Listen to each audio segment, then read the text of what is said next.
अस्सलाम वालेकुम dear student, lecture number 17 के साथ हाज़िर हैं आपके sir Mohammad Aslam. Lecture number 17 में हम पढ़ेंगे रिव्यू एक्सरसाइज 6। लेकिन लेक्चर स्टार्ट करने से पहले मैं आप सब बच्चों से रिक्वेस्ट करूंगा कि हमारे स्कूल के चैनल को सब्सक्राइब कर लें और बेल आइकन के बटन को प्रेस कर दें ताकि हर आने वाले नए लेक्चर आपको वक्त पर मिल सके। तो चलते हैं अपने लेक्चर की जानिब।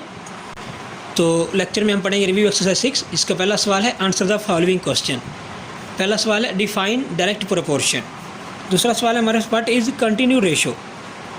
तीसरा सवाल है write the formula to show the relationship between time, speed and distance. चौथा सवाल है डिफाइन स्पीड, यानी स्पीड की तारीफ़ करें। तो इन सारे सवालात के जवाबात आपको इसी बुक के 188 पेज पे मिल जाएंगे। तो चलते हैं, मैं आपको सवालात के जवाबात बताता हूँ।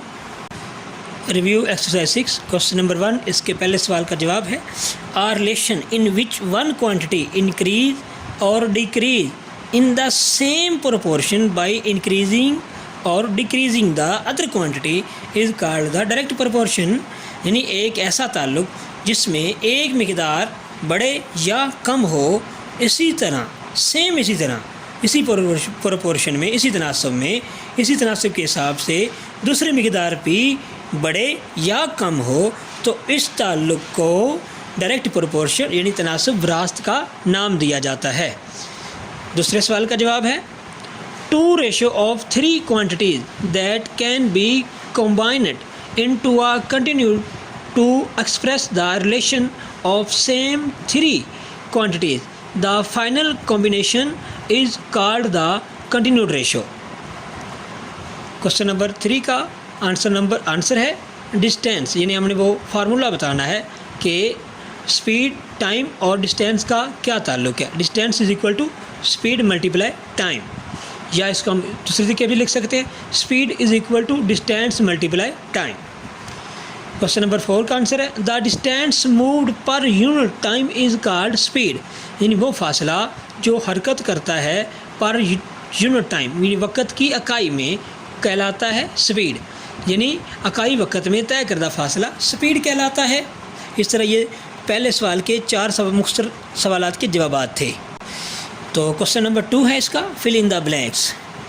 पहला पार्ट है इसका distance is directly proportional to the time and speed. Distance is directly proportional to the time and speed. खाली जगह पे टाइम आएगा, वक़्त आएगा। Number of worker is dash inversely proportional to the time. खाली जगह पे आएगा इन्वर्सली, यानी मकूस तनासब होता है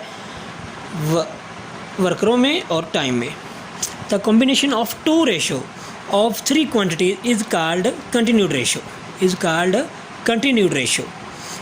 क्वेश्चन नंबर पार्ट नंबर 4 है distance is equal to speed multiply time. Distance is equal to speed multiply time, यहाँ पे स्पीड आएगा। 5वां ऑप्शन है स्पीड, अब इसका ये उल्ट हो गया, टाइम इज डिवाइड हो जाएगा, तो speed is equal to time, speed is equal to distance over divided by time. आखिरी ऑप्शन है इसका in 2 ratio a and b ratio c b is called the common number. यानी b जो है जो 2 दफ़ा आ गया, दोनों रेशो में कॉमन नंबर है, यहाँ पे खाली जगह पे कॉमन नंबर आएगा। क्वेश्चन नंबर 3 है tick the correct answer. When we convert 36 kilometre per hour into metre per second we get. यानी अगर हम 36 किलोमीटर फी घंटा को मीटर पर सेकंड में कन्वर्ट करें तो हमारे पास क्या आंसर आएगा, 10 मीटर पर सेकंड। दूसरा ऑप्शन है एन इंटरवल बिटवीन 2 हैपनिंग, यानी 2 वाक़यात का दरमियानी वक्फ़ा टाइम कहलाता है, वक़्त कहलाता है, या वक़्त आएगा। इसका दूसरा ऑप्शन वक़्त है। If 2:5 is equal to x ratio 20 then x is equal to, तो ये इस फार्मूले का product of extreme, product of means. 20 को 2 से मल्टीप्लाई किया 40, इसको से मल्टीप्लाई 5x, तो 40/5 is equal to 5 on the 5 8 the 40, तो 8 आंसर आएगा। डिवाइड करेंगे 40 को 5 पे तो x रह जाएगा, इसको डिवाइड करेंगे तो 8 आंसर आ जाएगा। सो दुरुस्त ऑप्शन है 8। इस तरह तो इसका दुरुस्त ऑप्शन है 8। आखिरी पार्ट है इसका आ man is walking at the speed of 1 kilometre per our in 30 minute he will walk यानी एक आदमी 1 किलोमीटर फ़ी घंटा की रफ्तार से जा रहा है, यानी 1 किलोमीटर वो 1 घंटे में तय करता है, तो ज़ाहिर है 30 मिनट आधा घंटा होगा, तो आधे घंटे में आधा किलोमीटर सफ़र तय करेगा। सीधा सीधा जवाब है इसका। ही विल वॉक 1/2 किलोमीटर, यानी 30 मिनट में वो 1/2 किलोमीटर फासला तय करेगा। Find the missing term in the table if x is equal directly proportion. तो ये देखिए वो सवाल में भी बता रहा है कि ये डायरेक्टली प्रोपोर्शन है। जिस तरह ये मिकदार बढ़ रही है उसी तनासिब पर नीचे वाली मिकदार भी वाई टर्म भी बढ़ रही है। एक्स टर्म बढ़ रही 2, 4, 6, 8, 10 2 के हिसाब से, जबकि वाई टर्म बढ़ रही 4, 12, 16 तो यहाँ पे 8 आएगा, यहाँ पे 20 आएगा। इस तरह अगला पार्ट है, अगला क्वेश्चन है, तो क्वेश्चन नंबर 5 है, find the missing terms in the table if x is inversely proportional to y। अब जरा यहाँ भी x और y इन्वर्सली प्रोपोर्शनल तनासब मकूस के हिसाब से चल रही है। एक मिकदार बढ़ रही है तो दूसरी मिकदार कम हो रही है उसी तनासब से। 24, 1, 24, 2, 12, 6, 4 तो यहाँ पे 6 आएगा, 4, 6 आएगा, तो यहाँ पे 6 है तो यहाँ पे 4 आएगा, यहाँ पे मिसिंग पे 4 आएगा, तो यहाँ पे 8 और यहाँ पे 3 आ जाएगा। Question number 6, in a class 8 ice cream are served for every group of 5 students. How many ice cream will be served if there are 40 students in the class? यानी 8 आइसक्रीम 5 स्टूडेंट के एक ग्रुप को मिलती हैं, तो अगर 40 स्टूडेंट एक class में हों तो वो कितनी आइसक्रीम मिलेंगी? तो 5 का एक ग्रुप, तो टोटल 8, 5, 40, 8 ग्रुप बन गया। तो एक ग्रुप में 8 आइसक्रीम है तो 8, 8, 64, 8, 8 64 आइसक्रीम बनेगी। इस तरह ये आपने आइसक्रीम, ये भी क्वेश्चन नंबर 7 भी आपने हल कर देना है। ठीक है, इसके साथ मैं आपको एक और क्वेश्चन समझाता हूँ। क्वेश्चन नंबर 7 देखिएगा, जैसे कि in a hostel 50 girls there are food provision for 40 days. यानी एक होटल में 50 लड़कियाँ रहती हैं और उनके लिए 40 दिन की खुराक मौजूद है। अगर 30 लड़कियाँ और आ जाएँ होटल में तो वही खुराक कितने दिनों के लिए चलेगी? देखिएगा ज़रा, टोटल गर्ल्स कितनी है होटल में? 50, खुराक कितने दिनों की मौजूद है? 40 दिनों की। कितनी लड़कियां और आ गई? 30, टोटल कितनी लड़कियां होगी? 80। अब खुराक कितने दिनों के लिए तक चलेगी? गर्ल्स डेज, यानी लड़कियां पहले कितनी थी? 50, तो खुराक कितने दिनों की मौजूद थी? 40 दिनों की। लड़कियां और आ गई तो कुल कितनी होगी? 80। अब वही खुराक कितने दिनों तक के लिए चलेगी? तो जाहिर है अब खुराक कम दिनों के लिए चलेगी। पहले 50 लगी 40 दिनों के लिए खुराक थी, अब लड़कियाँ 80 हो गई, तो जाहिर है 40 दिन तो नहीं ना चलेंगे, खुराक कम हो जाएंगे। तो इस तरह ये इन्वर्सली प्रोपोर्शन होगा। तो देखिएगा ज़रा, x इन्वर्सली इसको ऊपर कर दी, इसको नीचे कर दी, इन्वर्स प्रोपोर्शन हो गया।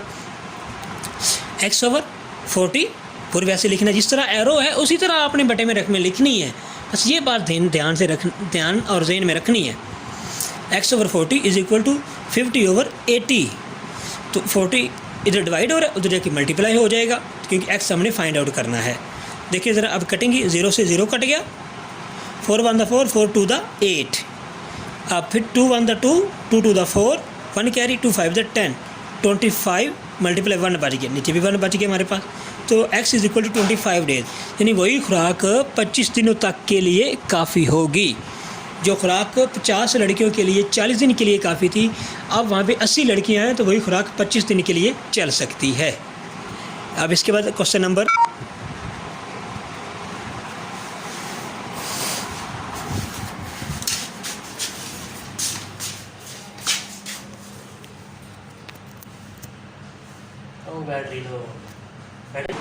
तो अब मैं आपको एक क्वेश्चन समझाऊंगा। Question number 9, a rickshaw travels at the speed of 36 km/h. How much distance will it travel in 20 seconds? यानी एक रिक्शा 36 किलोमीटर/घंटा की रफ्तार से चल रहा है तो वो 20 सेकंड में कितना फासला तय करेगा? यानी रिक्शे की स्पीड क्या है? 36 किलोमीटर/घंटा। टाइम कितना लेता है वो? 20 सेकंड है। तो डिस्टेंस कितना तय करेगा? यानी स्पीड उसकी है 36 किलोमीटर/घंटा, यानी 36 किलोमीटर/घंटा की रफ्तार से वो चल रहा है, तो 20 सेकंड में वो कितना फासला तय करेगा? तो फार्मूला हमारे पास speed is equal to distance over time. तो हमने डिस्टेंस फाइंड आउट करना है,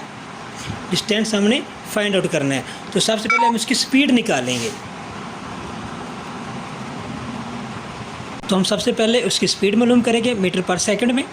तो 36 किलोमीटर को 1 घंटे पे डिवाइड किया, 36 मल्टीप्लाई 1000, 1 मल्टीप्लाई 3600 सेकंड।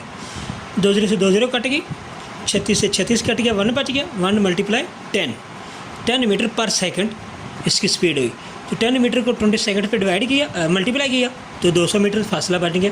इस तरह 10 मीटर में 20 सेकंड में वो 10 मीटर पर सेकंड के हिसाब से 200 मीटर का फासला तय करेगा। तो इस तरह रिव्यू एक्सरसाइज 6 ख़त्म हुई। बाकी सवाल भी आपने प्रैक्टिस के ज़रिए से हल करने हैं, प्रैक्टिस करनी है।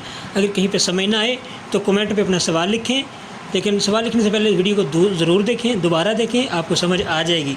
फिर अगर समझ नहीं आती तो कमेंट पे अपना सवाल लिखें, आप अपने सवाल का जवाब मिल जाएगा। तो नेक्स्ट लेक्चर तक के लिए हमें इजाज़त दीजिए, अल्लाह हाफिज़। लेकिन जाने से पहले अपने स्कूल के चैनल को सब्सक्राइब ज़रूर कर लें ताकि आने वाला नया लेक्चर आपको वक्त पर मिल सके। अब नेक्स्ट लेक्चर तक के लिए हमें इजाज़त दीजिए, अल्लाह हाफिज़।